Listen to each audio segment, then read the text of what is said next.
All right, so at Hogwarts, right? You got they're all like changing species, like their clothes, right? They're playing dress up, like, look, I'm a horse or whatever. Yeah, it's an animagus, right? Sure. Let's say for sake of discussion that like everyone at hard course. That's it. That's not Hogwarts. This is it's at about hard to course. get hard course. So everybody has the ability to turn into another animal. But the question is, when they're the other animal, do they do it with other people? Brian, I know. Dude, I'm here. Because number one, I know who brings it up. It's Professor Lupin. He's fucking... He just drops like, hey, would it count if we fucked as animals? Like, and then all of a sudden it gets everybody's mind turning. Fucking, there's feathers and fur fucking flying. So, see, you're doing like cross species. Like, you're beyond. Yeah. Dude, shit gets mad real at Hogwarts. You don't think there's any stigma like waking up the next morning like, oh, I can't believe it that I did it as an owl. That's so filthy. I put my beak right up in the butthole of a stag. Dude, fucking like Dumbledore's about to feel guilty. I pecked worms out of her butthole as a as a horse. I can't believe I did. Oh, it's so filthy. And it's like fucking Dumbledore's about to feel guilty. Then he fucking remembers that one sweet moment that a fucking badger scissored an owl, and he's like, it's all worth it. It's like best school ever. Hard course. Oh, right. Let's go.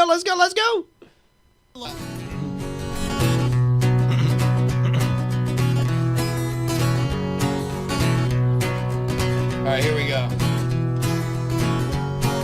'Cause I knew you were trouble when you walked in, so shame on me now. Flew me to places I'd never been, till you put me down. Oh, I knew you were trouble when you walked in, so shame on me now. Flew me to places I'd never been, now I'm lying on the cold hard ground. Ah! Yeah! Trouble!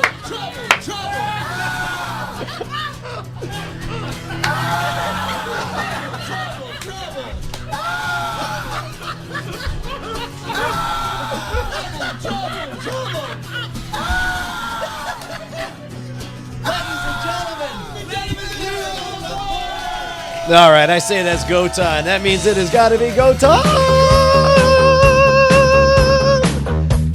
for Night Attack, bringing you the best of the worst of the internet every Tuesday night since the dawn of time. Welcome, ladies and gentlemen, to the only show of its kind, the only show that deeply cares, the show that seriously needs you to quit talking to your other friends because we're the only one that matters. Hello, beautiful people. I'm Brian Brushwood, live in Austin, Texas, joined remotely, but not remotely in location, but not in my heart, in Oakland, California, by Justin Robert Young. What's going on, JRY? Listen, we have two seats of power. We have Austin and we have Oakland, and nary the twain shall meet, or else the United States would fold on itself and many would die. I have to assume you mean the two places themselves, because that would require some difficult folding of tectonic plates. I mean, clearly I'll you tell and you I. what, you thought that LA news anchor was shocked at that earthquake that he had this week. Like, let alone, let's see what happens when America decides to do a sit-up so Oakland can kiss Austin. Oh my God! Yeah, I do feel like we have to show this LA this LA reaction here. I don't even know that this is the craziest reaction. Coming up, more problems for a troubled earthquake. singer. Yep, we're having an earthquake. He vanishes under the ground so fast. Okay, it appears to have stopped. We're gonna jump right now to to the U.S. Geological Survey. Let's get right on that right now. That felt very close. Very strong. Yeah, let's get right on that. Here's what you need to understand about television anchors. Sure. They are effectively show ponies. No, They're not journalists. They're not people that go out and get the stuff. They are groomed. They are brushed. They are fed the best oats, and then they are trotted out so they can do like the news tricks, the Spanish clops. You know, so we get our news in a comfortable way. Their trick, of course, is to speak elegantly and read from a teleprompter, right? Because they don't write any of this. Like, their special talent, their special skill is the ability to keep their mouth moving and to have good posture and to keep themselves pretty. And for morning people, it is literally to get up at 3 a.m. Yes. Like, that's what you have to do. That's my special talent, is I never sleep.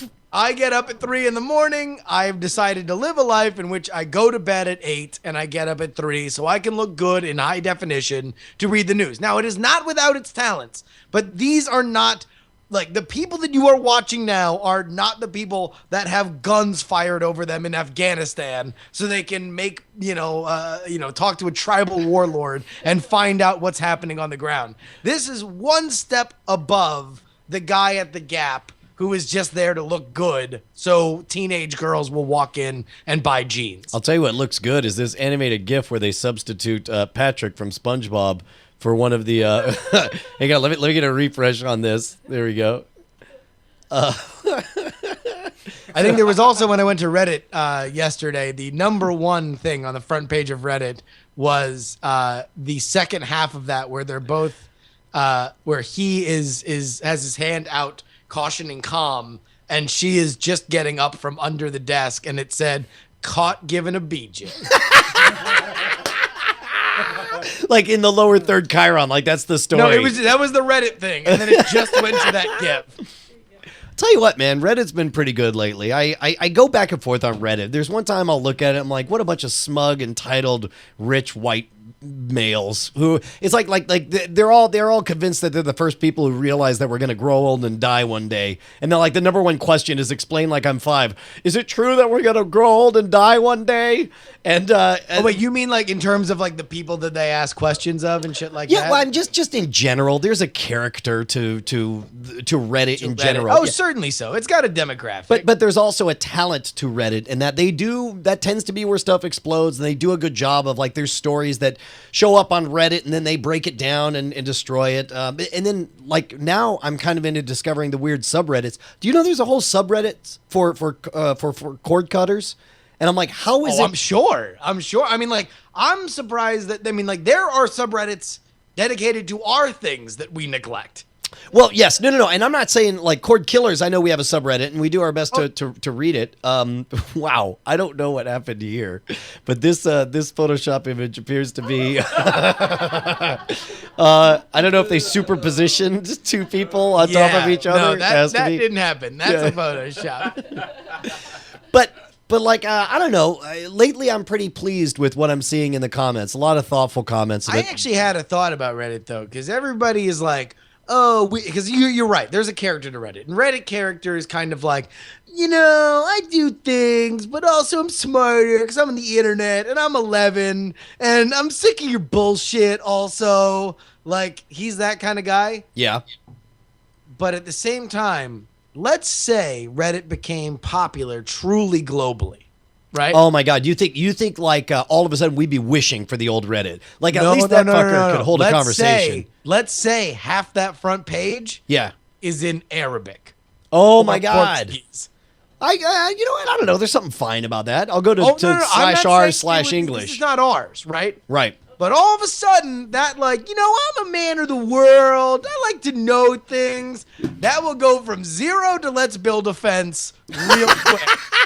Yeah, there's all these non-Redditors crossing the border trying to take our upvotes. It was a lot better before all the Mohammeds and Pablos showed up. I'll say this much. I ain't going to say his content don't deserve to be number one. I'm just saying it's easy when you can buy upvotes by the dozen. Yeah, from them Chinese immigrants. Jerry, that it's already one of the top 100 sites on the internet. Yeah, and by and large, the internet is a plaything for English-speaking rich people. Yeah, for the moment. As that expands, as it is wont to do, let's say that Reddit continues as an institution of the internet, specifically for a certain age demographic. I'm just saying, let that half that front page start showing up in Portuguese, and let's see how tolerant everybody is. Did you see there was the folks over at Freakonomics did a thing on what's the return on investment in learning a second language, and they play all these cute kids who are like, yo hablo español, and they're like, I'm learning this, and they're like, why? And they're like, because I could become a billionaire in Mexico someday. It'll be great, or I can open a cheese factory and ask people what they want in Spanish. And then they talk to economists. And they're like, yeah, if you make $30,000 a year, your expected benefit of knowing a second language is $600 a year. And meanwhile, you wasted 2 to 3 years of your life. And then they said basically the only time it's worth it to learn a second language is when that second language is English. Like, anyway, so everybody. Listen, it is English for whatever. And listen, I'm as self-loathing as anybody, and you know, like we can all say that English people suck dicks and they're the worst. Whoa! Slavery, like I get it, right? But at the same time, it is kind of the pipeline by which much of progress in the modern era has occurred in English, right? Yeah, well, and that's this safe to say. Yes, absolutely. And Wired, to follow up on that, Wired did an article pointing out, like, as much as we love to mock English, you know, poorly written English, they say there are more English speakers than English speakers. Like more people who are second language English speakers. Like, that is the dominant form of community. When aliens come down and they're like, what do you guys talk? And we all start babbling. They're like, all we want to know is what do the most people on your planet speak? And they're like, well, it's a bastardized version of English. And then the human race will look back upon our initial alien visitors, as I will look up to the heavens right now as my spotlight rains down upon me and say, surfboard. And then they start issuing edicts. They're like, if there is problem, don't be fly. Return rotor to 7. And we're like, what the hell? Says, what does this mean? Leader to me. All right, Brian. Yeah. Speaking of international. Yeah. We have a new character alert. Oh shoot, son! New character alert went up 2 days ago. All right, now keep in mind, I've only heard dispatches from the front that the new character, according to my sources, annoys the shit out of your girlfriend. Yeah. That's literally the only thing I know about this character, which either makes me love him or hate him. Here's how it works. The way that a new character bubbles up to Are you explaining the birds and the bees and the characters to me?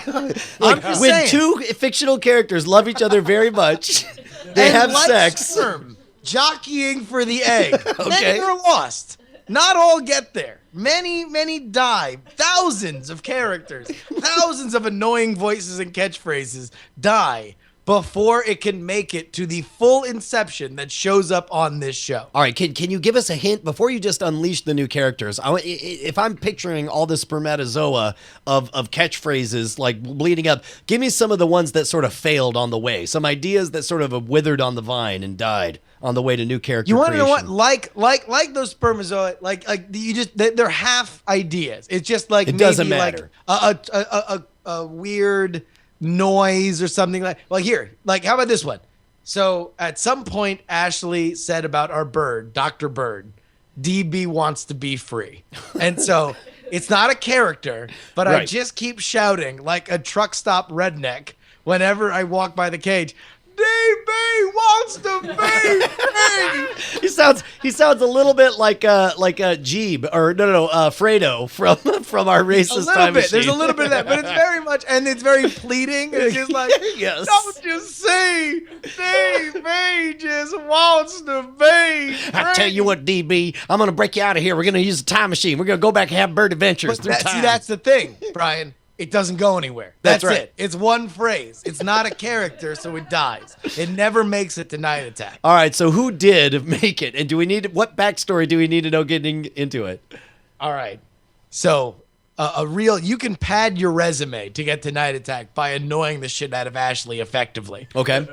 And this one has really annoyed her because she hates some of the favorite characters on the show. Oh, she's a big fan of Carney Cow, I assume.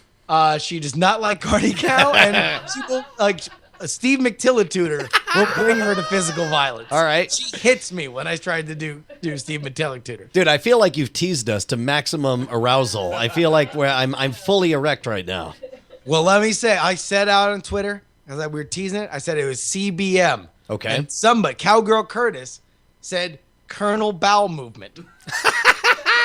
Which it is not. I believe Mitsula said as long as the M stood for Mexican, he was in. Does the M stand for Mexican? It does not. However, Colonel Bowel Movement did make me think of a one-note character. So here we go. Here is Colonel Bowel Movement as freestyled by the suggestion of Cowgirl Curtis. Hold on, You ready? I'm gonna type in patriotic music so you can give us a little bit of a. Here we go. Let's Okay. Colonel Bowel Movement here to speak to us, ladies and gentlemen.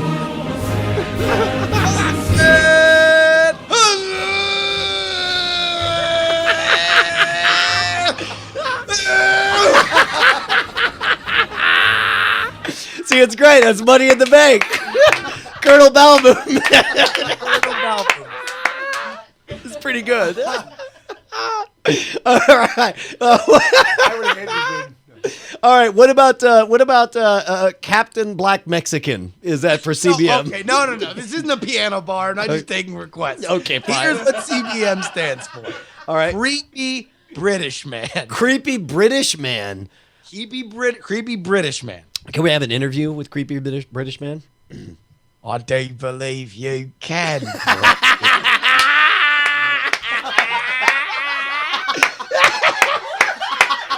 I feel very bad for the audio listeners who are not watching the lascivious movements of your tongue in and out and around you. Oh my God, half of it's visual. CBM. What seems to be on your mind? My name is Alfie. Alfie. Now, Alfie, it's you made it all the way here to America. Was this a long journey? I feel like you're not from our time. Well, you know what they say, love.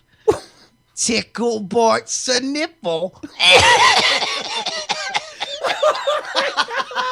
I don't know what that means, Professor CBM. What seems to be on your mind? I mean, are you Take it to good old Alfie. I'll help you out. Now, Alfie, when I'm stuck on this theme that maybe you're not from the teens, the 20 teens. Is that not the case?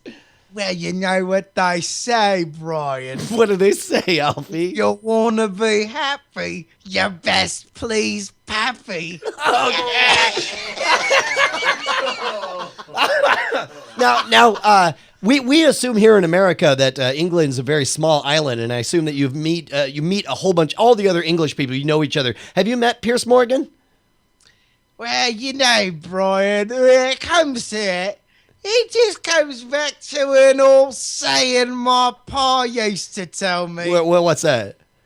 If you want to meet Piers, you best fuck Deers. Wow, I'm the only person who thought that was funny. Mainly because I don't know if what you're saying is DEARS or DEERS. Like, are you talking about the animal or the lovely ladies? A creepy British man doesn't really have a lot of legs, Brian. He really only has 2 sayings. All right, that's fine. Ladies and gentlemen, creepy British man, CBM. So I assume this is because he's a little one-note character. You're just going to slip into him from time to time? He's just taking his first steps, you know?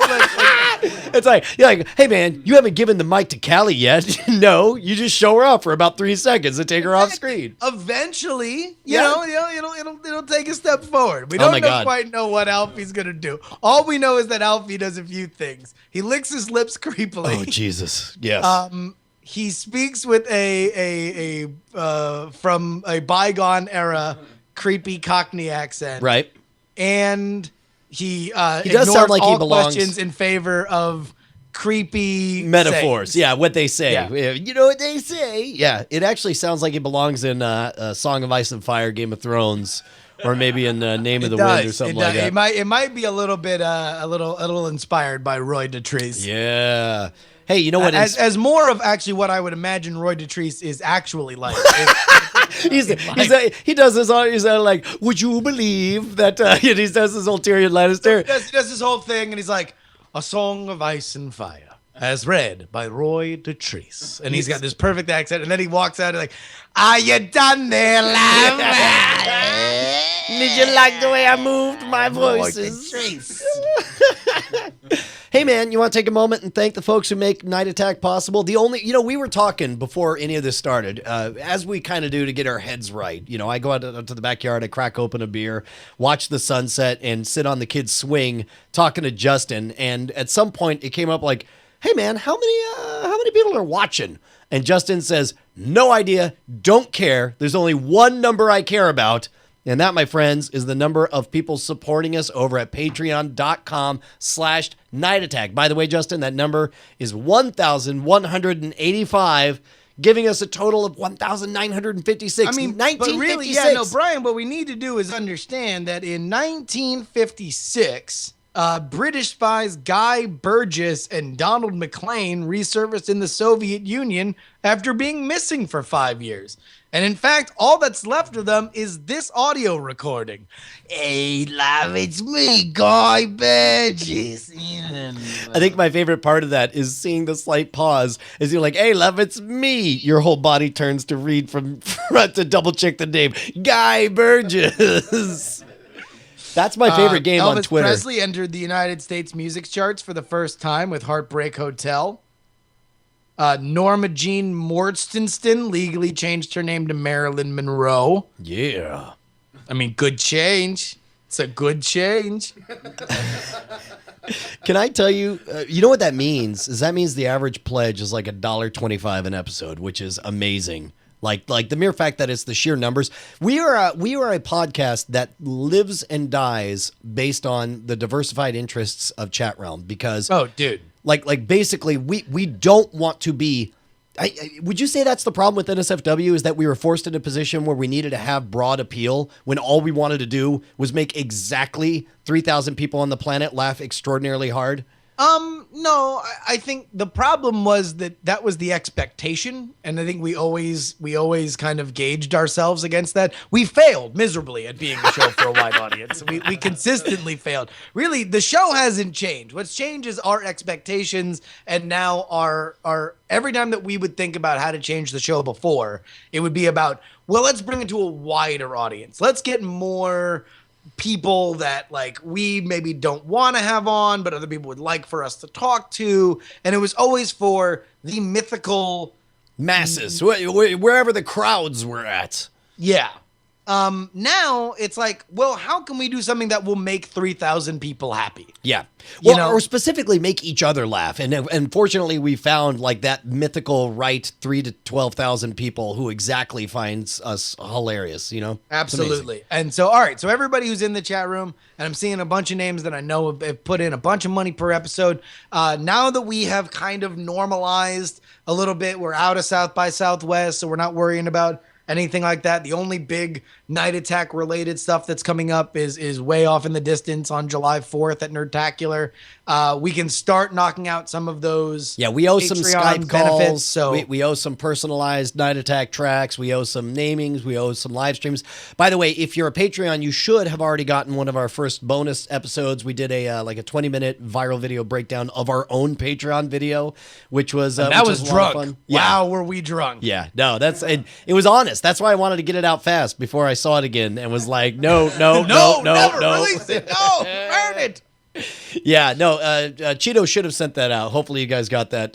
But look, Patreon makes possible the type of things that we never thought we could get away with. You know, doing this kind of horseshit humor and being able to truly say exactly what we want is in every way a dream come true. We can't thank you guys enough. If you haven't taken the plunge, seriously, a nickel an episode really makes a difference because 20 fuckers get together and that's $1.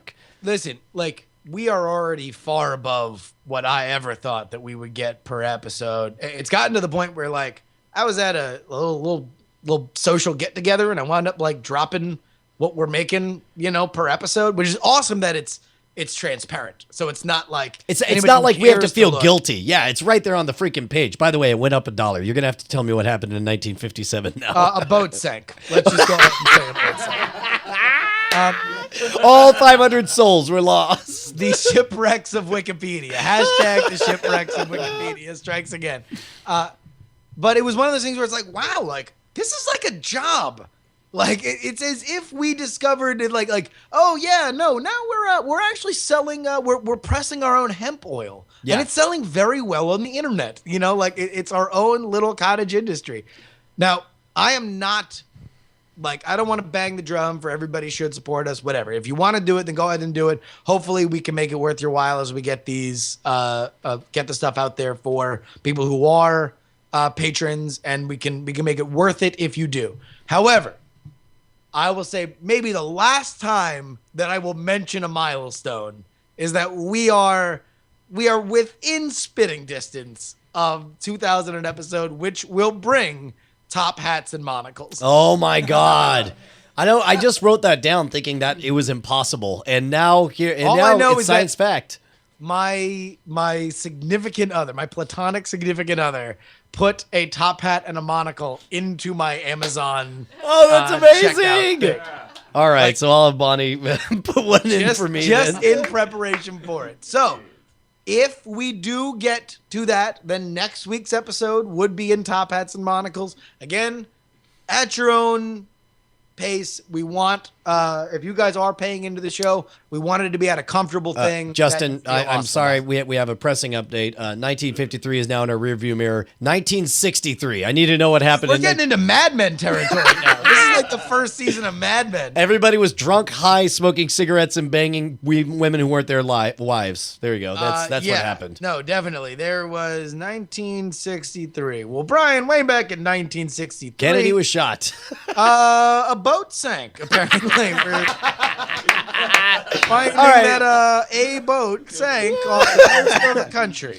All right, let's Alfred Hitchcock's film The Birds was released in the United States. It's getting weird. Like, this is getting to the point where we actually know shit. Yeah. By the way, it's now 1964, Justin, so you're going to have to step it up. Motherfucker. All right, fuck it. Look, let's bring out our special guests because we have. I just want to let you know that the Federation of Rhodesia and Nyasaland was dissolved. Okay, good. Thank goodness. I got one finger for the each of you. I'm sorry, Justin. It's 1970 now. Oh, Jesus Christ. I swear to God, these people. Where do they get the fucking nerve? All right, look, let's bring out our special guests, ladies and gentlemen. Some of the best friends of the show with a very special release, very special announcement. We have one half of maybe I would say easily one of our top 3 favorite bands in because we don't pick favorites, right? Yeah. But you're definitely in the top 3. Get Set Go is here, gentlemen. Why don't you take your spots? Here we go, everybody. It's Let's Mike go TV. Get a big digital round of applause. Dave, what's your last name, bud? Palomero. What's that? Palomero. Palomero. All right, it's Dave Palomero and Mike TV. Which I don't know your real last name, Mike. Is it TV? Yeah. I come from what? I come from a long line of televisions. What?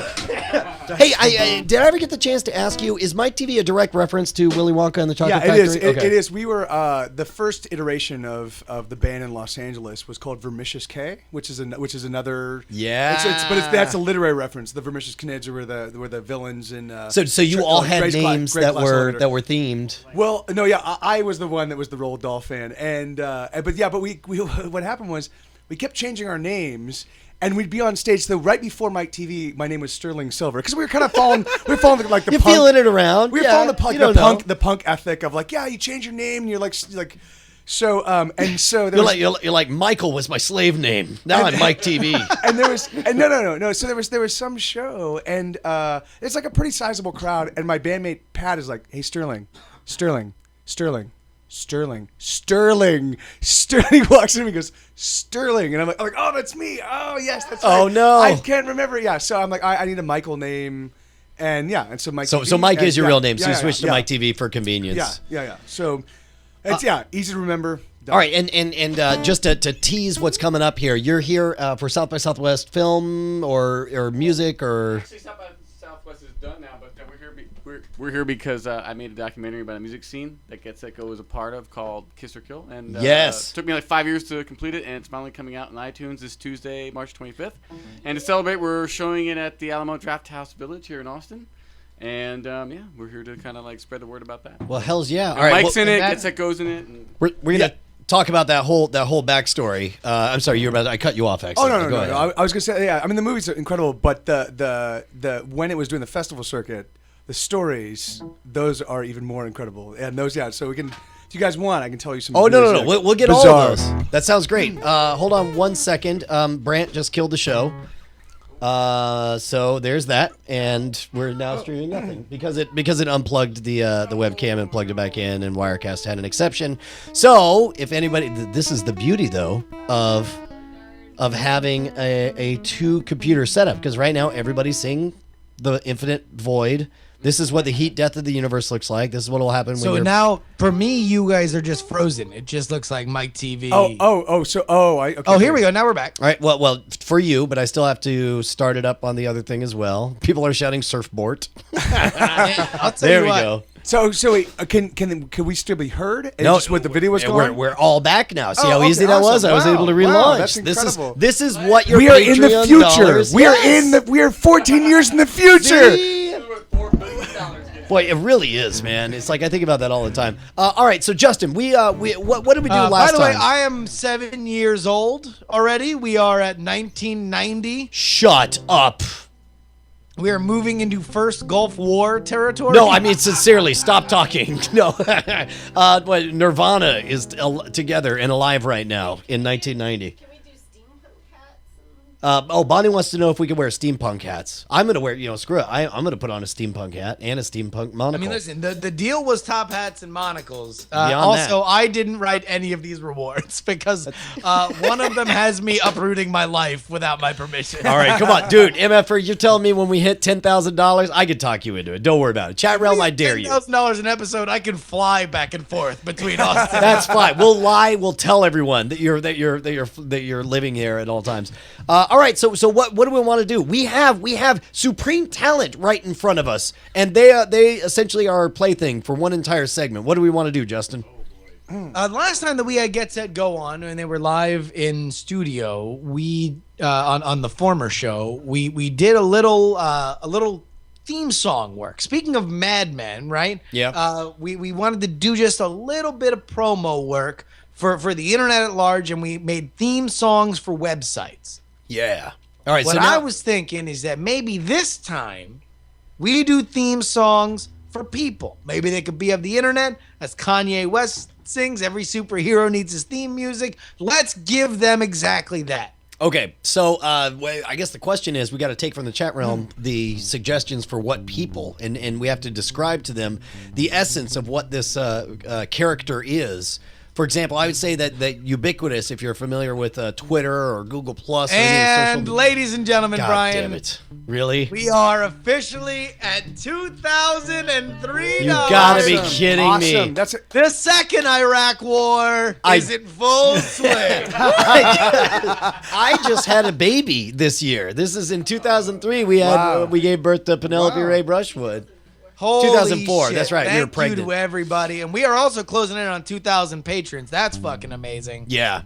Well, it's yeah. We got 800 to go, but yeah, we are getting closer. Oh, sorry. We're closing on 1,200. You say 1,200. It's still a very I'm respectable sorry. number. I'm delirious right now.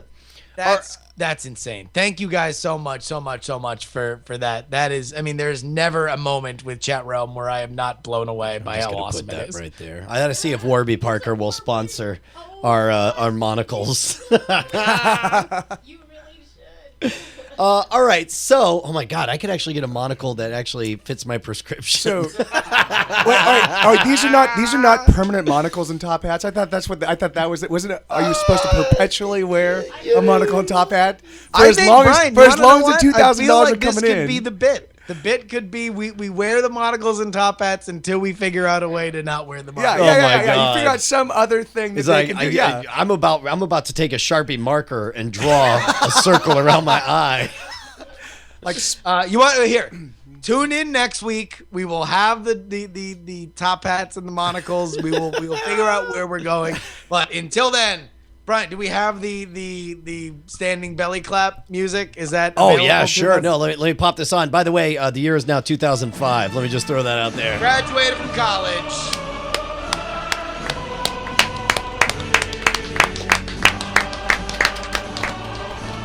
Chat realm, remind me never, ever, ever to vote against you guys. Don't ever bet against Chat realm because they make the impossible come true. All right, so who are we gonna? You know what? Why don't we give Chat realm their own theme song? Oh, that's a good one. All right, right? So Chat Realm. okay, well, fine. So first off, I can half-ass this, and we can just do something. We can do something right off the cuff, and it'll be okay. It'll be fun. It'll be funny. Or I could actually legitimately write a Chat Realm theme song. Anthem. Yeah, I could definitely write like a big, over-the-top, awesome, glorious anthem, and then I can offer that to you guys, in like a week or a couple days, or Let's just noodle on that right now, though. Let's just ruminate on it. Yeah, let's get started. Like, right. So what are some of the things that describe Chat Realm? They're powerful. They're mighty. They're the demon hordes of the internet. But dream makers. They're dream makers and dream breakers. How about this one? Whoa, Dream Weaver! I think I just said pee in the butt in a chat room. That's definitely a thing. I'm not entirely sure what that thing is. I'm just saying. I think you're right in orbit, man. I think you're getting close. Dream boners. Dream boners. I just boned a dream and I got high. Dream boners. Don't forget the shy ladies of chat. Shy ladies and dream boners. I feel like there's something to that. Is there something like maybe super short that you can give us? You guys whisper among yourselves. Just give us a little teaser. Well, and also, for people that are asking, okay, so what is the nomenclature here? And I understand we probably have some new listeners. They're wondering what is the difference. Chat Realm is the chat realm. That is everybody that is in the chat right now. Diamond Club is the collective of everybody. See, I thought it was I guess you're right. Chat Realm is whoever's in the chat. Diamond Club is we originally set up as the hardcore of the hardcore, but really Diamond Club's anyone who's smart enough to flash us one of these in public. Then you're in the Diamond Club. Yeah. All right, gentlemen, you got something? Or you're working it? Okay. All right, ladies and gentlemen. So, like I said, this is the first attempt. It's to kind of like, this. I have to do these things repeatedly to kind of exercise all the bad stuff to get to the good stuff. So, this is the first pass, first time, totally improv right here, right now for the chat realm. Here we go. Chat realm. Chat realm. Chat realm. Anyway, yeah, I'm working on it. Yeah. I feel it though. No, it's feeling right.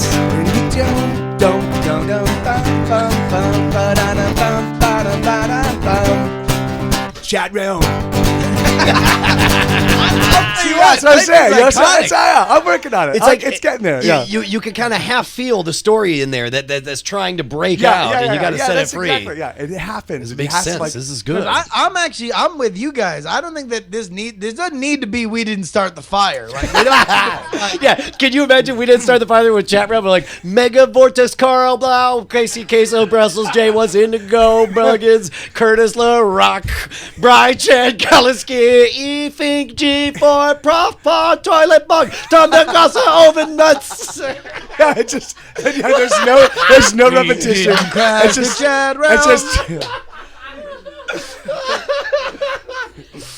Bob McBob, Casey Kelso, Germ24, FLS Card, HBC, ACF, Bright Chan, P. Delahanty, T2, Bull, Robert, Cowgirl Curtis. Wow, dude, this is a way to explode the chat realm is to just get everybody like, my name next. We didn't start the chat realm.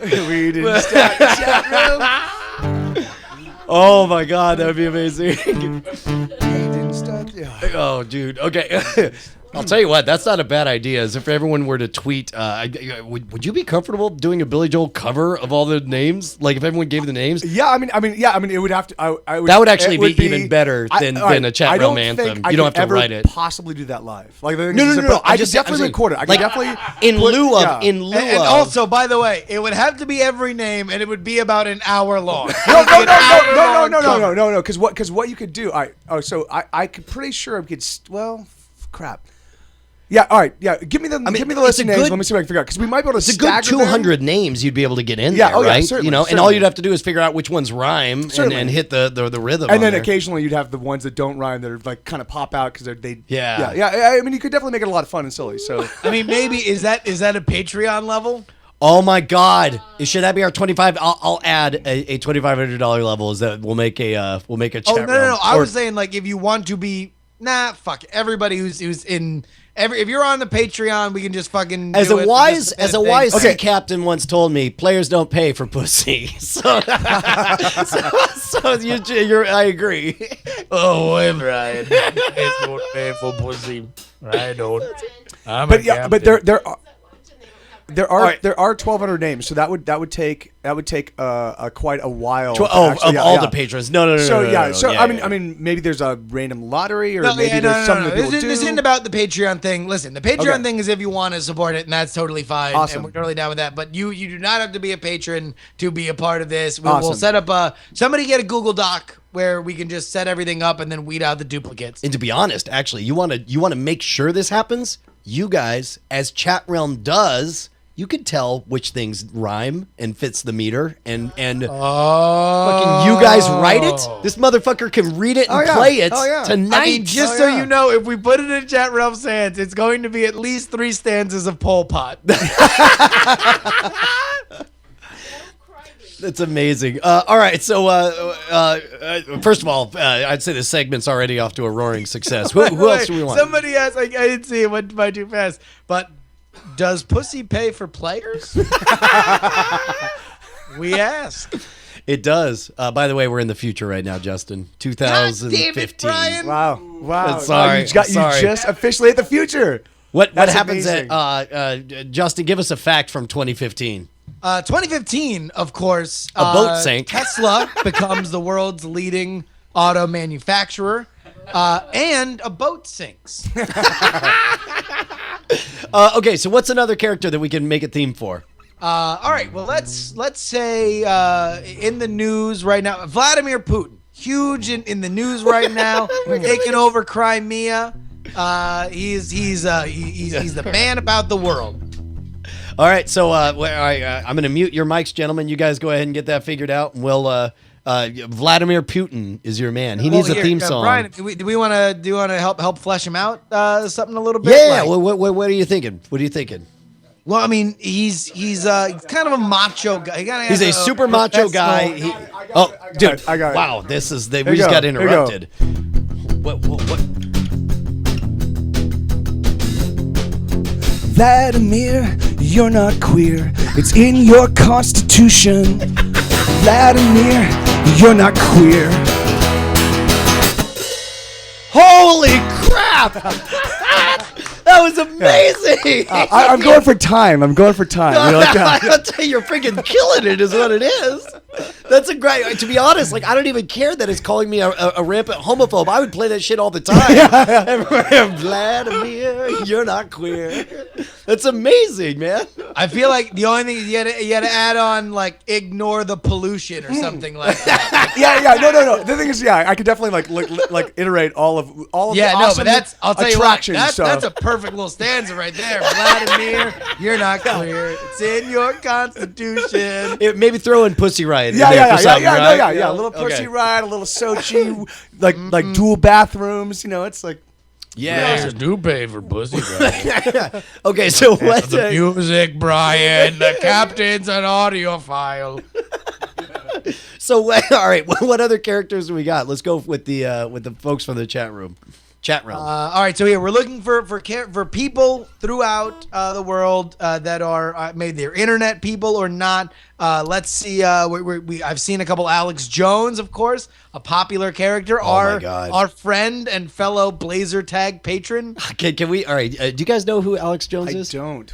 Oh, this is great. Okay, how would you describe Alex Jones, Justin? Brian, Alex Jones is a syndicated radio host here in America that is very focused on the hidden stories, let's say. Some would say a conspiracy nut. Some would say that he is really into the hidden vibrations that are secretly moving the world. Yeah, if you ever watched or listened to Art Bell do his Coast to Coast program, Alex Jones is a frequent guest on there. His whole angle is the hidden agendas of everyone, whether or not they were at the Bilderberg conference in the 1953 or whatever, and the Illuminati, and the 9/11 was an inside job.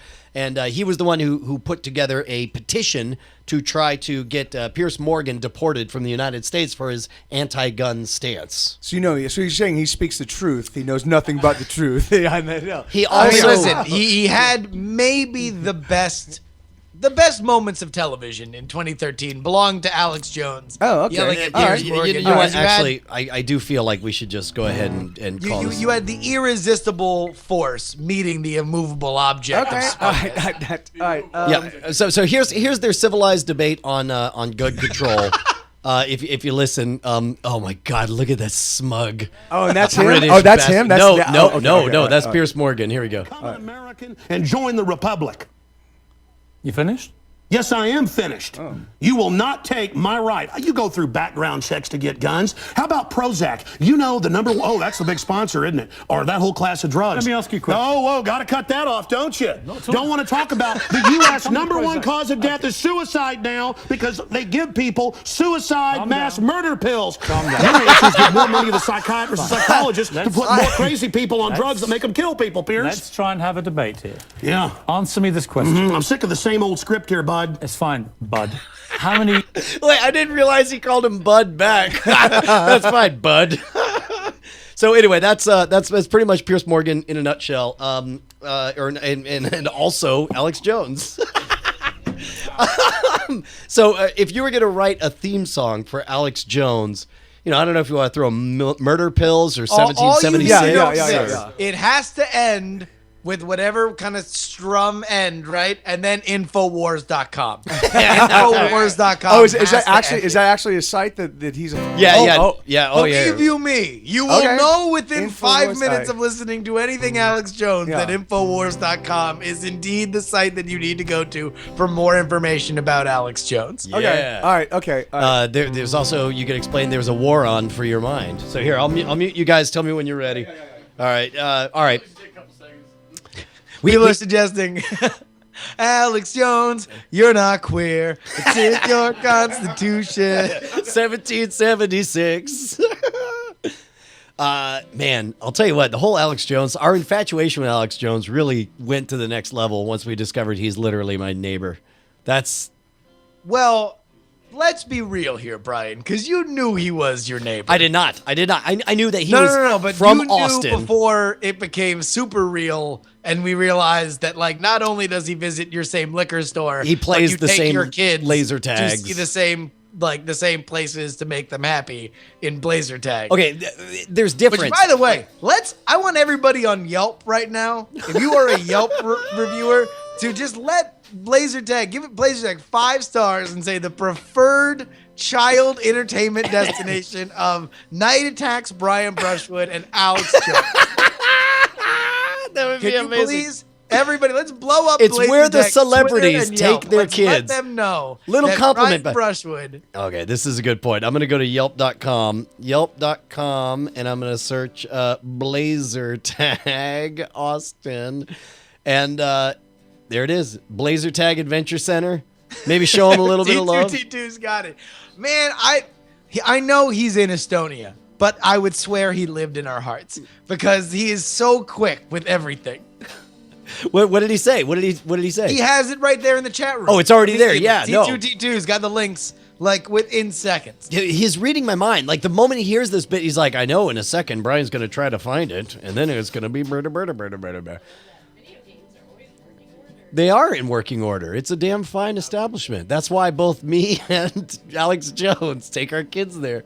And listen, I've been there twice. It's been a great gig. They got a 4-star review right now. It'd be great to get it even higher. They deserve it. It is a massive laser tag map, Dude. It's the best laser tag map. That did we tell the story of what happened when we started? Oh, with Jay?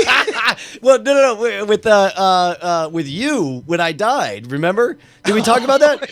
There were a couple funny things that happened. Yeah, okay, so we're playing laser tag, and it's like we're all there for Penny's party. We just want to sell it. So I'm playing it like a first-person shooter game, and I come around the corner, and it's me and Justin, and he shoots me, and I feel everything vibrate, and I just like Tom Hanks in Big. I flop to the ground like, and I die. Brian, to be fair, and Brian is kind of short-shrifting it. Brian is there because his 2 daughters, his darling beautiful daughters are running around the map and they're having a great time. It's Penny's birthday. Brian is in full dad mode. And it is like, he's hamming it up. He's not being serious. Like, it's like he gets shot and it's like, oh no! And he's like falling down on the ground, to which I take advantage. And keep in mind, this is right in front of the officials. The officials are there. And so I'm like, oh, I've been hit and I die. And then also picking up the mantle of the true FPS experience, Justin immediately walks over my dead corpse and starts teabagging me, like just dipping his butt. I think I was also the phrase "S my D queer," and I started humping your face, and then the guy's like, the proctor there, the referee's like, I don't think we said you couldn't do that in the rules. But also here, real quick, you got to tell the Jay story. The Jay story was the best. I missed it. Which one was it? You're the one who told it. Wait, tell me, remind me. Jay's stepdaughter got injured during the game. Oh, yeah. Yeah, so Jay's stepdaughter, Ava, she bonked her nose, and she's like, ouch, ouch. And so Jay and Jackie Hearn. Jackie Hearn, by the way, does not know that it's because it's dark and everything. She doesn't know that it's Jay's stepdaughter. All she she just sees runs over to help this fallen child. Right, and Jay is taking care of her, and Jackie Hearn is showing up, and Jay's like, everything okay? And every 5 seconds, Jay is shooting his stepdaughter and Jackie Hearn as they render aid. Do you need ice? Do you need ice? Pew, pew, pew, pew. Like, seriously, okay, are you okay? You want to stand up, sweetheart? You want to stand up? Pew, pew, pew. That was amazing. Jay apparently did well in that game. I mean, listen, everybody was taken care of. He was a very, very good stepfather, but he also got the points where they needed to be get. All right, you guys got something for us? Yeah. It's I've been hanging on to it for as long as I possibly could. You guys are very distracting. If you guys stop me so sorry, yeah, so engaging. We'll try not to tell such interesting and fascinating stories. How about getting teabagged on a laser tag course? All right, so give us the official, what is now the official Alex Jones theme song. Okay, and it's Infowars.com. That's right. Yeah. Here we go. You're damn right. 1776.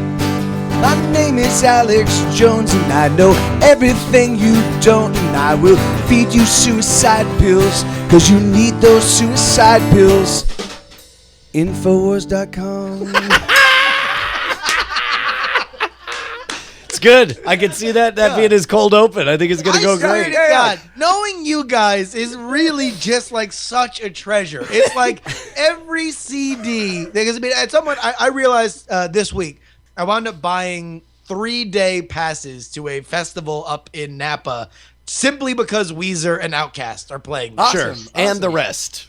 And whatever. And then other people. And I spent a bunch of money on it. And I just realized that, like, it's because I've become the guy who only sees concerts with bands that I liked in high school. Right? Yeah. You guys have such an amazing sound. So much of it reminds me of albums that when I was really, really into music that I fell in love with. That, like, it's as if I could just talk to that CD player in my room in high school. Now do this. No. Now do one about Alex Jones. And it just plays for me. It really is magical. Do you guys got one more in you? Yeah. Okay, Justin, who's our last character going to be? I'll tell you, I'll leave it up here to the chat realm, but I mean, people are saying Dennis Rodman and Kim Jong-un, but I don't know. That's a little like 2 months ago. Slow down, Neil. I'll tell you what. Who? Oh, Neil. What about slow down Neil deGrasse Tyson? Can you do a Neil deGrasse Tyson would be good.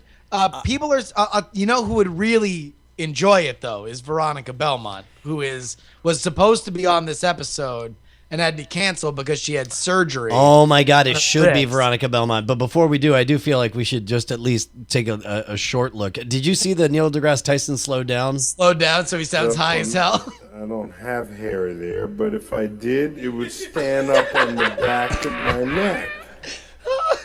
You read his writing, the man is connected to the universe in ways that I've never seen another human being connected. Kind of spooky, actually.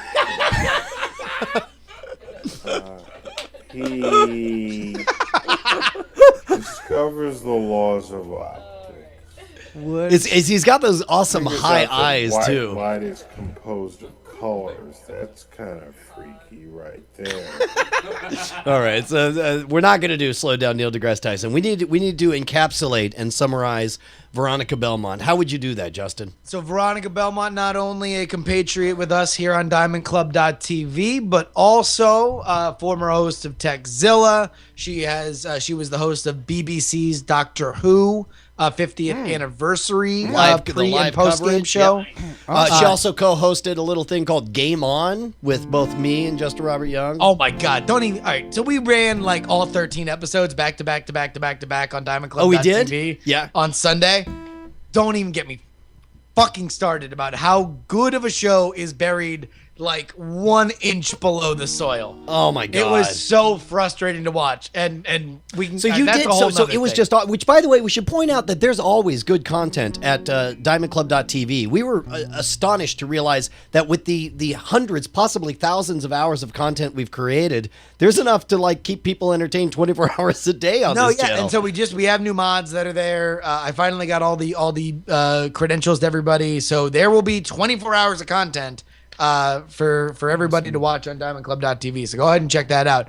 But Veronica Belmont, a sweetheart not only to the show but also to the internet. She broke her wrist playing tennis. Yeah. Oh, really? Yeah, she just had surgery. So it was actually something required. Well, I guess wrist injuries are pretty easy. Yeah, they got all kind of orthoscopic craziness. Yeah. But I don't know that she would want her theme music to be about the fact that she broke her wrist. I think it would. But maybe that could be a little lullaby to make her throw feel it in there. I think the fact that she's a gamer girl, that she hosts Sword and Laser, that she plays live video games.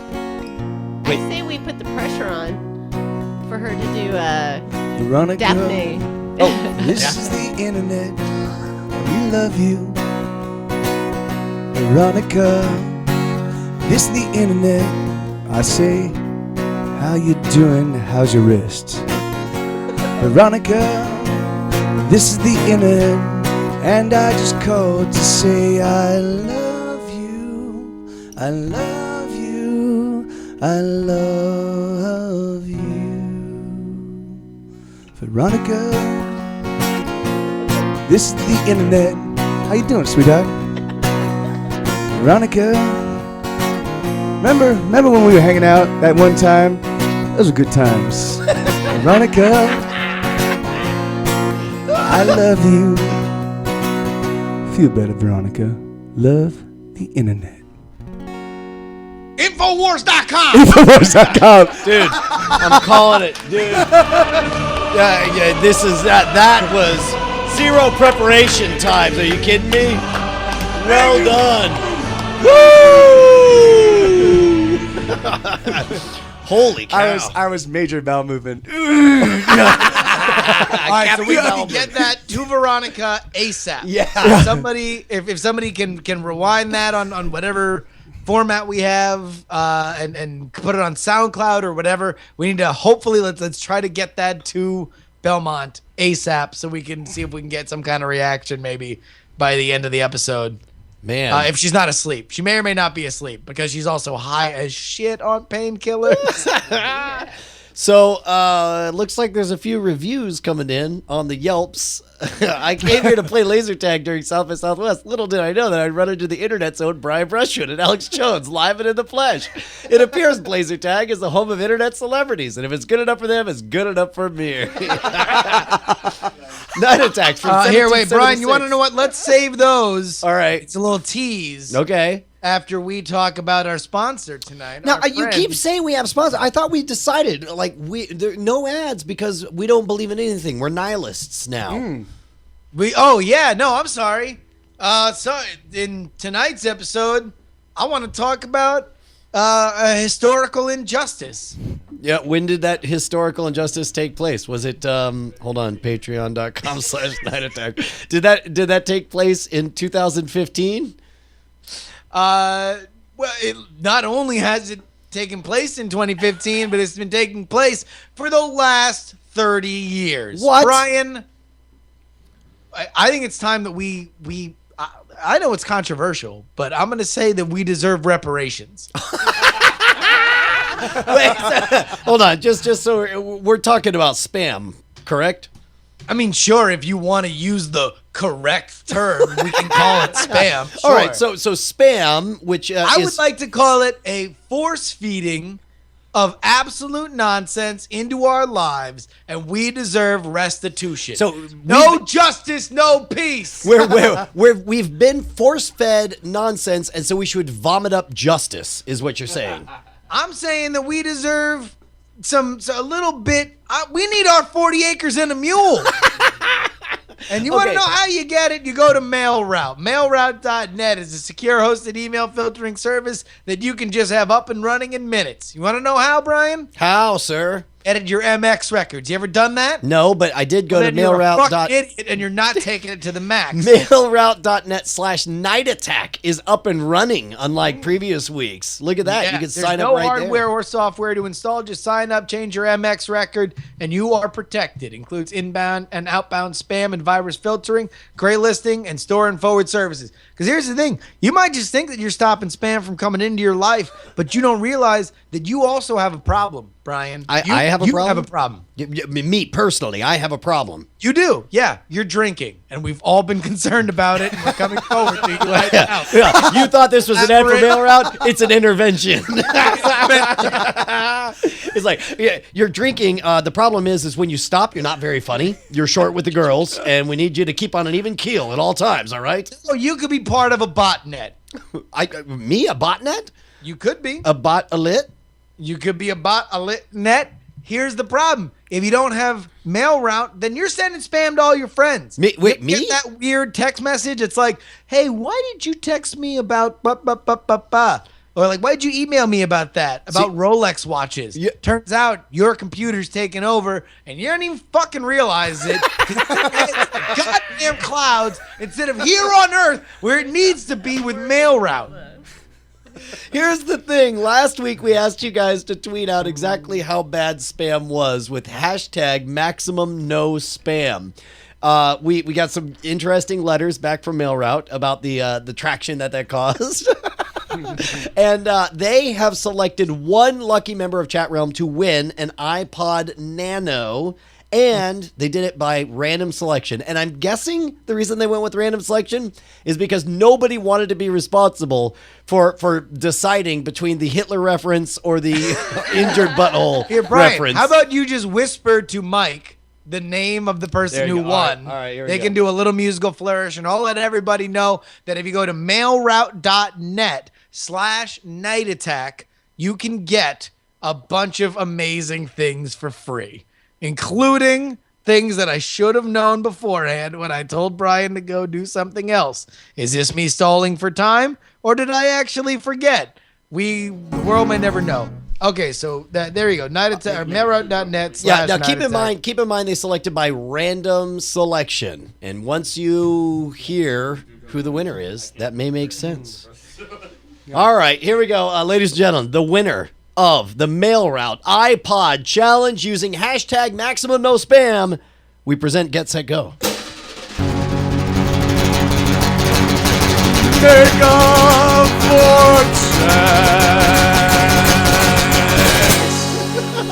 Congratulations, Ryan Alcott. Your sheer volume of tweets and noise finally rewards you shouting yes in the chat room. What's funny is you guys also let's just be fair. We had nothing to do with this. This was all mailroute.net's. This is their doing. They found Brian's tweets to be at least voluminous, if not amusing. And they just had to reward him for it. Well, congratulations, Mega Vortex. We couldn't be happier for you. That was amazing. All right, look. Let's go ahead. Yelp has been informed how amazing Blazer Tag is. Let's go ahead and take a look at some of the reviews that are pouring in, which also I really feel good about this because Blazer Tag is like they make no bones about the fact that they are like they're family owned and operated. Yeah. And you know it because the people that do their instructional videos are like obviously part of the family. Yeah. And not like models or actors. Now, wait a minute. This is one of our owns who only gave it a 4 out of 5. Come on, you stingy bastard! What is this? Give him 5 stars. This doesn't work if we actually bring down their rating. He goes, the punny blazer tag. Get it? I always play laser tag in a blazer. It's both accurate and a great pun. Can you change your review if you can? So awesome. The preferred destination of internet celebrity bride brush should have the famous Alex Jones to take their kids. 5-5 would laser again. I had so much fun here. Even if in 1776, it would still hold up to these standards. Yeah, nope. These are just a lot of ours on top. Good job, guys. Excellent. All right. We'll keep watching that. Let's talk about the movie here. Yeah. Oh yeah. What do you got for us? So can I preface it? Just so I can introduce you. So all right. So I know you guys know me, and I'm certain you've seen Dave in the past. But Dave is a world class filmmaker. Like, and he's been working in film and TV for many years. And that's everybody in the band makes a living actually as a profession, except for me. And so Dave is one of those guys and does an amazing job as an editor and film and TV guy. He's an amazing filmmaker. And he made this awesome movie about our rock and roll scene. And that is called In Heaven There Is No Beer. In Heaven There Is No Beer, which is the truest movie title you'll ever run across ever. Wait, now how do you know that? You haven't been to friggin' heaven. What? Yeah, you saying you've been to heaven and seen no beer? Well, obviously, you can't make beer in heaven. So it obviously, and they're not shipping it up there because I'm drinking it all. Is there barley, hops, and yeast in heaven? Then eat dick. Yeah. So all right. So you're right. Maybe there is beer. There's probably in heaven. Well. All right, according to this movie, there's in no heaven there is no beer. And all right, well here let's take a look at the trailer here really quick. Here we go.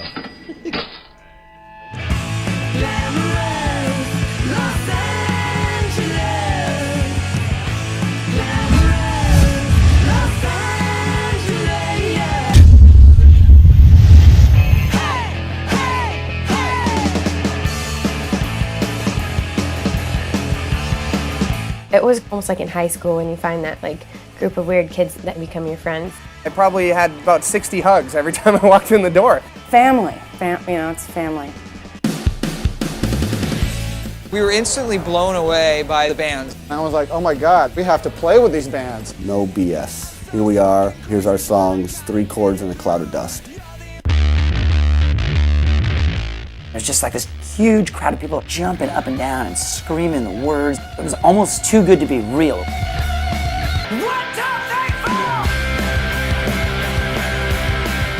The reason why rock and roll is alive and well in a big old evil city like LA is because of a passionate club called Kiss or Kill. There's this group of bands that call themselves Kiss or Kill. They're drunk and they're happy and they're arm in arm at the end of the night. Everyone was tired with the music scene in LA and said, fuck this, we're gonna start our own. Every week it just got crazier and crazier. People were making out in the bathroom, like crazy stuff would happen. Are you asking me who have we fucked? A couple of fans came up and said, "I heard you've been excommunicated from Kiss or Kill," which is really funny because Kiss or Kill is not my religion. It was like, wow, we really aren't welcome here. It was like we were homeless, like, we'd been evicted. How are you gonna maintain a sense of community when you have nowhere for that community to go?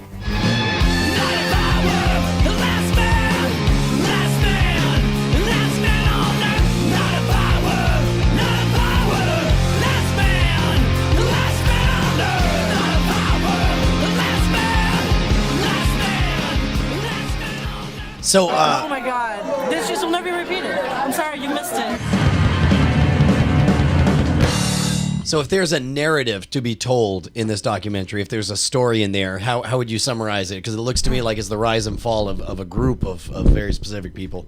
That's exactly right. It was a rise and fall of a music scene called Kiss or Kill, the precursor of which Mike was actually running. A lot of people may know Mike from Get Set Go, but he actually was booking a bunch of bands at a place called Mr. T's Bowl, kind of out of the way old bowling alley in Highland Park in California.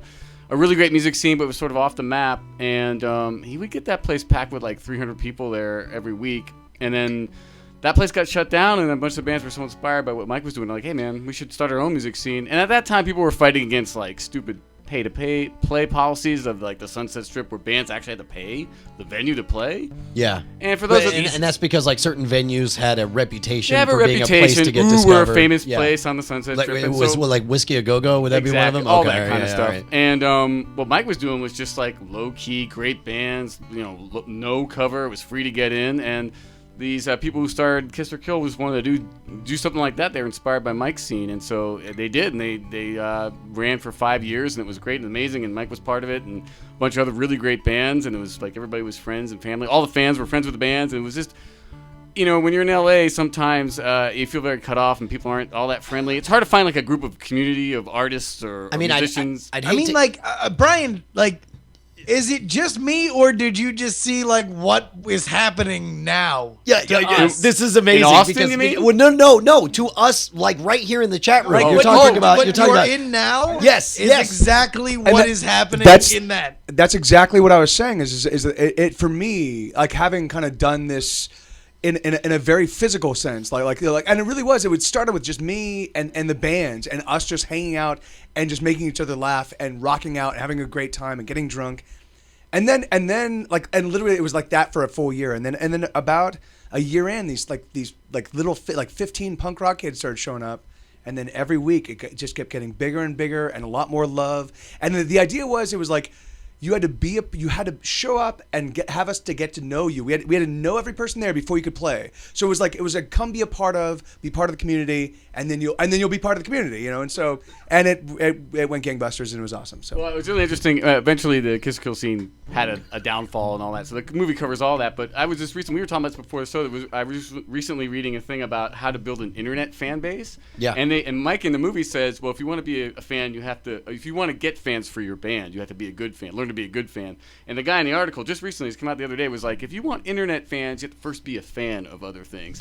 And so that's how you build a community. And Mike was doing that back in what was that? Late 90s, 2000, early 2000s. Well, okay, so understand that as Justin and I listen to this, it number one excites us because the first half of this movie sounds so much like what we're experiencing right now with Night Attack and Diamond Club. But the fact that there's a second half to this movie is a little disconcerting. Also, at the same time, we are far less volatile than the personalities that normally make up punk rock bands that are doing things like making out and fucking after shows. I mean, right? I think that any scene has your thing is different, but like any music scene, I mean, it lasted 5 years. That's a long time, but any music scene has a rise and a fall. And as Kiss or Kill got bigger, labels came in, record labels came in, and jealousy, so that's sort of how it goes. So for anybody like of that scene, what are some of the bands that people might have heard of that came out so, of it? So Gets That Goes one, the Dolly Rots is another. They've done the Warped Tour circuit for a long, long time. Toilet Bug is asking if you guys know the U.S. Bombs and the Codependents. I don't know what either of those are. No, I do know. I mean, I know of both bands. We don't actually know them. I'm fairly certain that we like. In the iteration of the scene where I was a really active part, and I was an active part of the entire scene. Like if you watch the movie, like I'm throughout the entire thing. Like I was, Kiss or Kill and what we did at Mr. T's it was effectively the same scene. It was just we shared bands. It was just two different locations, and we both moved around, but it was basically the same kind of like sharing a lot of love.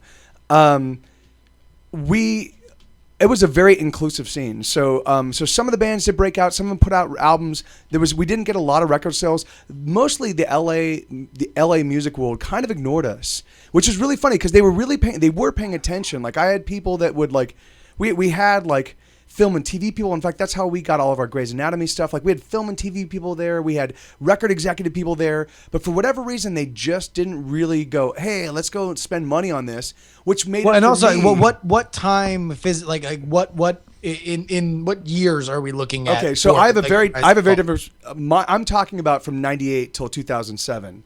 The movie features. The movie does deal with our scene as the proto scene, but the movie really kind of focuses on about 2001, 2002 to about 2007. So a really volatile time for music in general. There was a whole thing in the New York Times, which I didn't quite agree with, but it got passed around a lot about how as record sales have completely fallen off a cliff and streaming services have risen but don't really pay the bills. Like brands have kind of stepped in, and so now you see gigantic acts that would never really touch super crass kind of like I'm brought to you by Funyuns are now like totally embracing in that because the money just really isn't there. It's because for that stuff and like you guys like that whole time period is all cliff falling. Right? Yes. It's all people being like, no, but wait, records are going to come back, right? People are going to buy music at some point. Well, that's an interesting point because a lot of people felt, oh, gee, maybe some of these Kiss or Kill bands would have made it bigger if it was like in the 90s, you know, because the music scene was so different then. Like big major labels were giving, you know, contracts and all that stuff. But I don't know. I think that after working on this film for 5 years and I was a part of it, you know, and it was a great scene, I think that things just have a lifespan. They kind of, you know, they have a beginning and they get really big and then they, you know. And so I think it's just inevitable. I don't know. Maybe the time period did it. I don't know. What do you think, Mike? You're right. Yeah. I do believe that Dave is right. That I really think that had we not had any issues with the authorities because we ran across fire code issues. We had too many people in the nightclub. I should have prepared for that. I should have but I want to be inclusive. No. Since when is it the talent's job to be concerned with fire codes? That doesn't seem like your job to. That really was. By the way, when Mike was having these great nights with all these bands and he was getting like 300, 400 people packed into this place, the local LA media completely ignored him. Yeah. Like the LA Times, they would talk about these trendy bullshit hipster places, but what Mike was doing, when I moved to LA, I was like, there's no great music, and I saw what he was doing. I was like, oh my God, these bands are great. And he was completely ignored by the LA establishment, of course, so, you know, because they don't know what the hell. And they actually did an article, the LA Times did an article about Mr. T's Bowl after it already closed down, and like that's the thing about media, they're like the major media, they're a day late, $1 short, you know, you remember that? Well, unless you know the rioter. You know, that's always the shortcut is be best friends with the people that write. And that, it's really funny. And I recognize that. And so I reached out, like I would reach out and actively try to woo them. And so we got a lot of the picks of the week and we got a lot of good stuff, but it just wasn't really like, I really think that people were kind of afraid to commit to. We had a really intense community, but we were all over the map musically because I didn't care about like what you sounded like. I cared about where you're coming at from your heart. Like, do you love music? Do you love other bands? Do you love being a musician?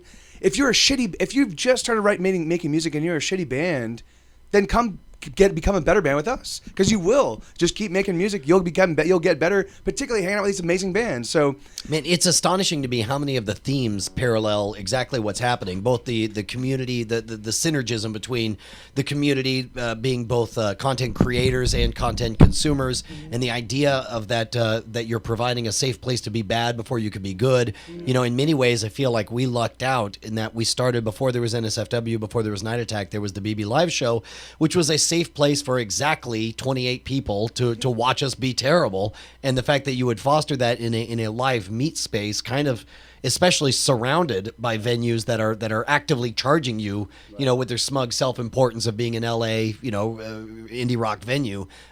It's so tell me. Well, here, Brian, real quick, let's just get the plug in. Everybody go right now. Facebook.com/inheaven. There is no beer movie. That is Facebook.com/inheaven.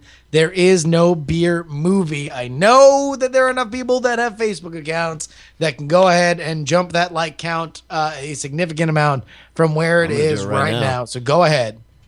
So should we talk about this screening coming up here in Austin? Yeah, tell us what real quick before you do though. I just want to know a bit about the story about when did you start making the movie? Was it while everything was going sour? Was it after the fact and you just had videos? Well, the scene went sour and ended in 2007. I started shooting interviews in 2006, and it didn't finish until 2011. So it took me 5 years to actually finish the film. And it was a real ass kicker. I just had a lot of interviews, and it was just documentaries are really difficult to make. And then in 2011 I finished it. In 2012 we went to a couple of festivals, which was great. Mike went with me to some of them, and then we went through our journey of getting distribution, and we're very lucky that we got DVD distribution from a company called MVD, and they do a lot of music documentaries. They're a great company. And then another company called Go Digital is doing all the iTunes and Amazon Instant. They're doing that distribution. Thanks to our friend Sean Spillane, who introduced us. He's another musician. He does movies for soundtracks. He did the music for a film called The Woman, and the producer of that film, a guy named Andrew Van Den Houten, Sean, our friend, showed him the film and said, this documentary is cool. It's about a music scene I was a part of, and this guy, Andrew, loved it, so he helped me get my distribution, so I've been very lucky. Bearded Logic in the chat room is asking, where can we see the movie? Where can we get it? And, of course, the whole thing is that it's on iTunes. The movie on DVD is out now on Amazon, all that stuff. It's coming out on iTunes this Tuesday, March 25th. It's coming out on iTunes, Google Play, Amazon Instant, PlayStation Network, Xbox Live, all that stuff. Pretty much everything except for Netflix, although we're on Netflix's database. So if you have a DVD account with Netflix, you can find a movie and rate it and stuff like that. And the more people that do, it has a better chance of getting on their streaming. But we're on everything else. And because it's coming out Tuesday, March 25th, we're having a free screening at the Austin Draft House Village here in Texas. Yeah, the Alamo Draft House up in the Village. They're great. They're awesome. And so, so 8 p.m. on Tuesday, Tuesday, March 25th, and we're going to have a sort of like a premiere screening. So that's awesome. Actually, there are two things about that Austin Alamo Draft House up at the Village. Number one, that used to be our local Village when we lived up north, our local Alamo Draft House. Number two, that is the location where I performed 4 20-minute shows in a row in exchange for like $200 in Alamo cash. Oh, really? Yeah, right before the Harry Potter 6 premiere. That's awesome. And that is where I believe is the first time I met a friend of the show, Vincent 404, aka Roberto Holy Villegas. smokes! You did so you did like comedy at the Alamo Draft House? Yeah. I did like a 20-minute little stage show. I would do fire eating. Yeah, exactly. Yeah, it was amazing. Can I give a shout out to the local? Everybody in Austin is amazing. I mean, they're just been super nice. We have a couple sponsors. I Love Video is a sponsor, and a place called Epoch Coffee House, and a T-shirt company called oh my God, is it Mondo? Radio? No. Oh God, it's so horrible. Oh wait, I have it right here. All right, that's fine. Here, I'll cover. The sponsors in Austin have been very great. They're called Radiophonics. Radiophonics. And also Zulu Tattoo, who just opened up a shop in Austin. So. Boom. So get a tattoo and have it be great. There's all that. But yeah, I have to say, like, everybody in Austin's been super, and on super my nice to us. ass, there is a tattoo of a Czech Kadim. Hey, do you guys want to play some music? We do. All right, hear myself shut up. Which one you want to play first? So we were thinking, we'd like to play like a track from our very first record, just because we haven't done that in a long time. We thought it'd be fun. Is that cool with you guys? I mean, yeah, you guys are reminiscing. Yeah. You know, it's just like the scene. Let's take it back. Kind of bring it back to exactly. That's exactly it. So absolutely. Is there anything you want to set us up? So on this? yeah, so this is a song called "Break Your Heart," and this was actually this was a big song for us back in that day, and that was like the bridge section was a song that people would sing along to quite a bit. And so anyway. Here we go.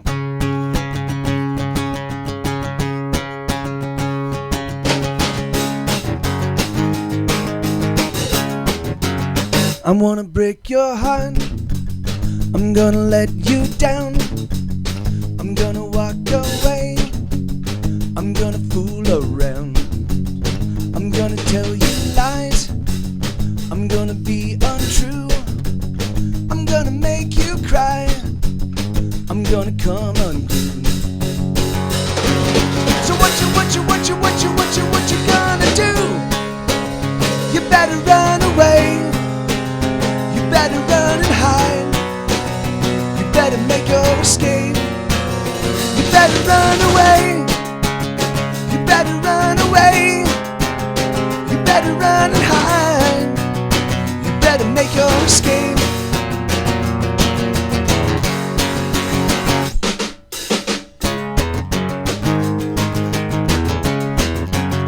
I'm gonna break your heart.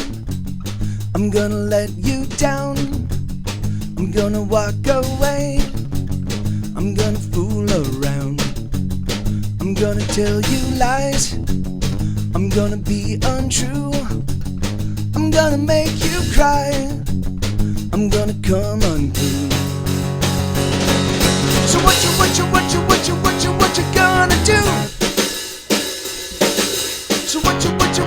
So what you gonna do? You better run away. You better run and hide. You better make your escape. You better run away. You better run away. You better run and hide. You better make your escape.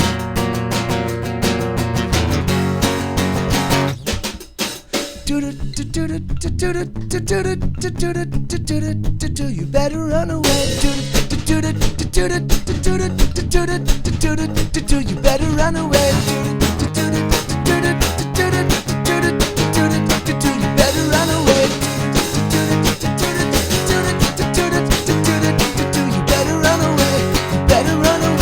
I'm gonna break your heart. I'm gonna let you down. I'm gonna walk away. I'm gonna fool around. Woo! All right, real quick. If somebody wants to just throw dollars at their monitor, where would be a better place for them to throw their dollars? Well, really pick up Dave's movie. I promise you guys, it's an amazing movie. It's an amazing movie. And so what I suggest is when you pick it up, check it out. If you dig it, pass it along to your friends. If you all like it, then go pick up the movie and just like he put a lot of time and effort and a lot of his life and a lot of his love in this movie. And I guarantee you it's a great movie. It's an awesome movie. So this looks so much like a documentary that I would absolutely love, and I have it, so I will actually watch it, which I was supposed to do beforehand. But do you know what it reminds me of, Justin? Do you remember watching the ESPN 30 for 30, the silly little game, and like watching that whole documentary and realizing that it was about another story that's 30 years old, but at the same time, it was exactly about the launching of the NSFW movie draft, right? Well, I mean, and that was something that that's about a gigantic success for which we were an echo of. Like, what's amazing about watching that trailer and really makes me want to watch that. And I think for everybody that is here watching us live specifically, and also like that downloading the podcast, it's like, this is us now. I mean, like, this is not an echo of something. This is a cultural event that takes place around certain things. And as we watch people pay $2,000 an episode for us to do something. Which again, like if people are annoyed that we keep mentioning it, look, we're not mentioning it because we're assholes trying to drive the shit up. It's like we're mentioning it because this is utterly astonishing. This is better than anything. Because we were thrilled we made 350 to split. Yeah. By the way, that was our subtle way. We never said before, but when we were at Twit, we were getting paid $350 an episode for 4 years, and so and that's why the first milestone goal you notice is called "We Got a $1 raise," and it says holy, and it was at $351. Awesome. So the fact that we're able to do a grown up thing and that it so parallels what you guys experienced. I mean, and I'm bummed. I'm gonna get bummed watching the movie and hearing. Well, I just want to. Can I just say thank you very much for having me on, and to I know Guess It Go has been a guest and stuff. I just thanks for telling me about my movie. I really appreciate it. So. Oh, are you kidding? Yeah, no, absolutely. Yeah, it's amazing. It is really like it's awesome to see that, and it's just like these are the kind of documentaries that I really, really love because it's not about the narrative. It's not about a bunch of people cobbling together facts and interviews and people with grudges and stuff like that. It looks so much like here's found footage, here's interviews with people that were there. Let's just talk about a thing that happened. It doesn't have to be about the truth of what everybody believes, but just that we all understand that a thing happened, and let's try to understand it. Sure. Yeah. Well, it's really funny because the way Dave framed the movie, I mean, there is narratives, and he does, but there were so many different narratives, and there's so many different. And so he captures a lot. He takes a couple of the big threads that kind of impacted everybody's lives, but you definitely see that there's a lot more that is happening beyond the camera, and that you get a little taste of it. And the thing is, and it's really funny because I think you were talking about as Brian, as you were saying, I feel a little bit like reticent to watch the end of the. But I don't think, because the thing is like what happened with us. I don't think this is going to happen with you guys, and the reason why is because we didn't control the venues. We didn't have control of the world that we existed in. We had the music, and that was it. And we would show up, and they literally would fuck us over in a heartbeat. That's the first time I think I've used an expletive on this show. Well, so thank you. or at least like willfully. Night Attack is intentionally NSFW. Yeah. That's good. So, and in so many ways, you guys, it's the story of overcoming the gatekeepers. The fact that you guys kind of took on the man and made your own collective that created your own scene. From the very beginning. And I think that you guys are doing the next iteration, which is you preemptively realize. In fact, you guys just leaving Twit and kind of doing it yourselves, like you're looking at, no, you've got the ability to say no, and so I want to remove you, and I want to go and do I want to be the only naysayer amongst my crew, or my fans. The thing is that the people that are, because it's really funny for me, I don't look at the fans and me as separate. We create an organic experience. It's Absolutely. Like I put out the music, and then you receive it and you react to it, and then the art is complete. And it's like, and I believe that's kind of very much what happens here. I think we've always, and this is from BB Live Show through Twit, through everything. Like the one thing that is always the through line that has remained unchanged is me and Brian do something silly, and then we look to the chat room to see whether that is funny. Amen. You know what? I believe Munson 2099 in the chat put it best. Show's getting too serious. Let me throw this out here. And she gives us a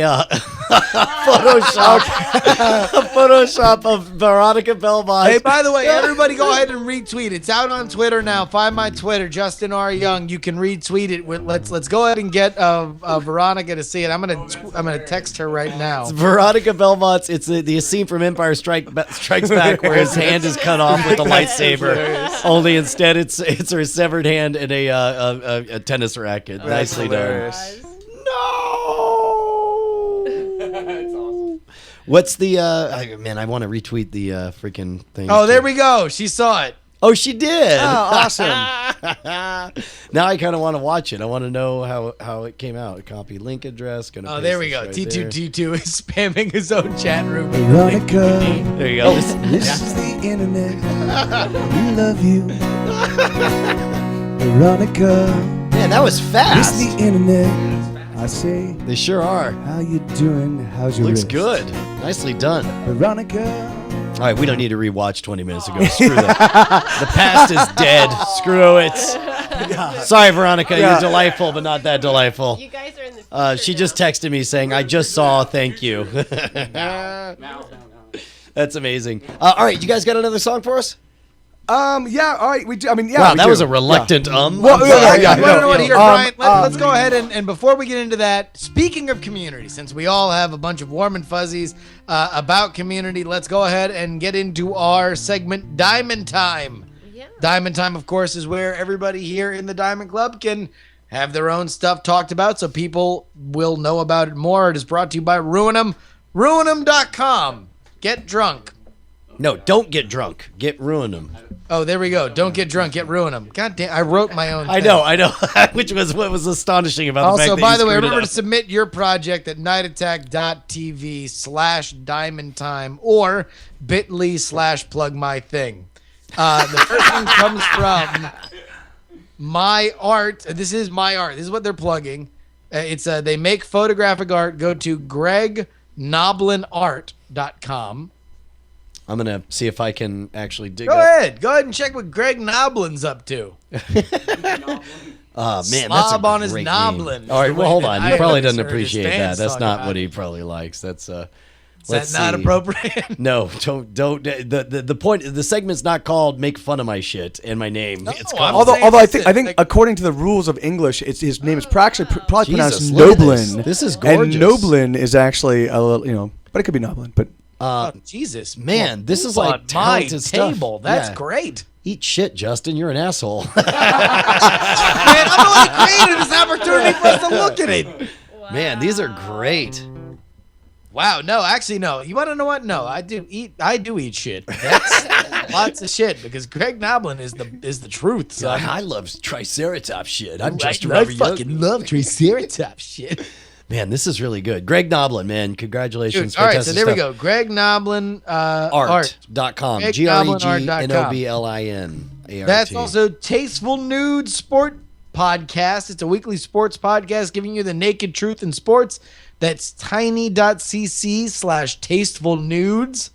And Craft Beer Cast, a kick-ass podcast about craft beer and cursing and dick and fart jokes. That's craftbeercast.com. And who's our lovely contributor to Craft Beer Cast? It doesn't say who the person is. We should totally. It's all about the thing. Okay, all right, that's fine.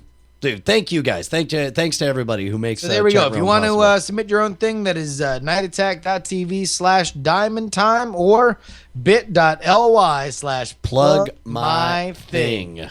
Brought to you by Ruin'em. Don't get drunk. Get Ruin'em. Drunk with Ruin'em. Wait! God damn it. What? I fucked it up again. Oh, did you say don't?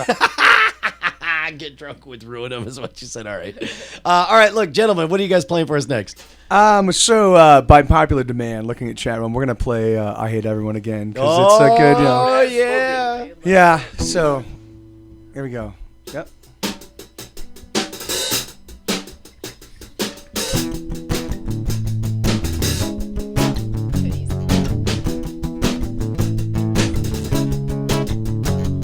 Some stupid chick in the checkout line was paying for beers with nickels and dimes and some old MONOCLES coupons and argued whenever they wouldn't take one. All I wanted to buy was some cigarettes, but I couldn't take it anymore, so I left. I hate everyone.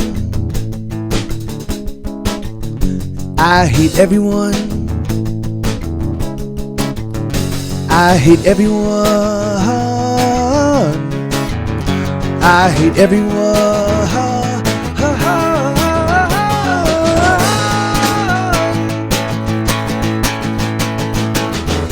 All the people on the street, I hate you all, and the people that I meet, I hate you all, and the people that I know, I hate you all, and the people that I don't, I hate you all.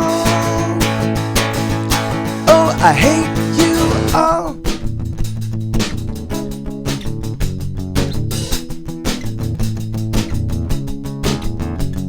Some fucking asshole just cut me off and gave me the finger when I fucking honked. Then he proceeded to put on the brakes. He stepped on the brakes, but I made a mistake. When I climbed out of the van, he was waiting, but he was 6'3" and 200 pounds of Satan. I hate everyone.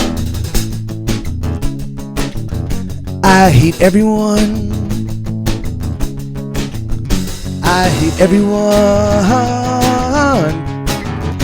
I hate everyone.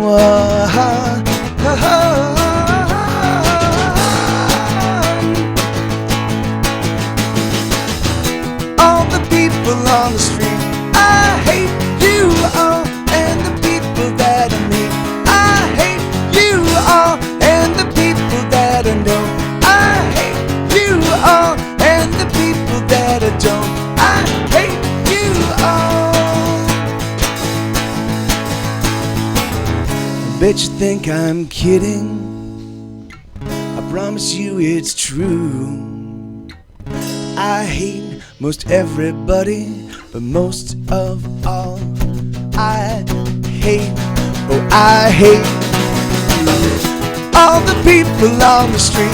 I hate you all, and the people that I meet. I hate you all, and the people that I know. I hate you all, and the people that I don't. I hate you all, and the people in the East. I hate you all, and the people I hate least. I hate you all, and the people in the West. I hate you all, and the people I like best. I hate you all. Oh, I hate you all. Woo! I was just screaming that song out where you have little girls sleeping somewhere around. Dude, and look, they knew what it when they signed up to join this family. They understood that shit was on the lease. All right. Brian, I had a beautiful thought. What's that? And I don't know whether or not it will be true, but it was in my heart a beautiful thought. This is a huge song for you guys because it was on Grey's Anatomy, right? Yeah. It would be amazing if in this ever-shifting media world, it has certainly bonded so much with the chat realm and our fans that when all of time has been lived, that your favorite element of that song is not the paycheck from Grey's Anatomy, but rather how much it resonated with this and other internet fans that have contributed to you guys and the band, and will outlast the influence of the fact that some cute doctor kissed another cute doctor while it was playing. In fact, it really already it is. The thing is, it was really funny because we kind of had a little prepared set of the kind of new stuff and blah blah blah, and then as the show's going on, I'm kind of keeping an eye on chat realm, and occasionally somebody's like, "Hey, I hate everyone. Hey, my TV, I hate it." And I'm like, all right, you know what? Fuck it, let's do it. Cause it's and then when it starts and just blows out with "I hate you all," like I love you guys, I really do. Yeah, I love the chat room. You guys have created an amazing community. It's awesome to be a part of it occasionally. I adore it. I adore all of you. I adore Brian, Justin. You guys are wonderful people. Yeah, we just went black again because this time I crashed it because I was trying to. Yeah, I don't know if we can go back. Now that we've gone black. yeah, crash times 2. I see what you did there. All right, that's fine. All right, here we go. We are back now, though. There we go. See how easy it is to come back. People say you can't come back. Those people are racists. And then it got awkward. All right. So, hey, man, look, I can't believe it. This has been a double-sized episode. Justin, I know we're only 3 iterations into this experiment, but I didn't expect to capture magic in a bottle again so soon. This has been utterly amazing for me. Listen, Brian, I don't know if it's the 2 Guinness talking, but I love everybody in that room. I love everybody in the chat realm. And I'm gonna fall down with happiness. That's just been one of those episodes. Now, real quick, gentlemen, this is traditionally like as we're talking, I would quietly start playing a bit of a lullaby in the background. So I'm just saying, like, well, Justin, I feel like we learned a lot. I feel like we crashed 2000. Yeah, guy, we went into the future, man. We took a time machine. We went through time and space. Took Chat Realm along with us for the ride.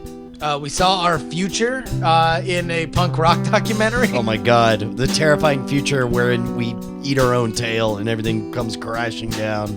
But more on a happy note, we made Veronica happy. Yeah, I feel like we solved problems. We made things better for Blazer Tag. We did, and also I feel like Vladimir, you're not queer. It's in your Constitution. If you have the balls to put it in the Constitution. I feel like it's time to wrap up this episode of Night Attack. Thank you so much to Get Set Go for coming on out. Congratulations, Dave. Congratulations, Mike TV. We're going to hear the latest iteration of our lullaby. Take it away. See you next Tuesday. Oh no, Night Attack is true. One thing. Let me do one more time. It's going great. Everything is exactly how we expected it. Attack is, because I'm now like four beers in. This is everything's perfect. Because of the bubbles that it's handmade. It's the Japanese call it wabi-sabi. And that's what's so attractive about it.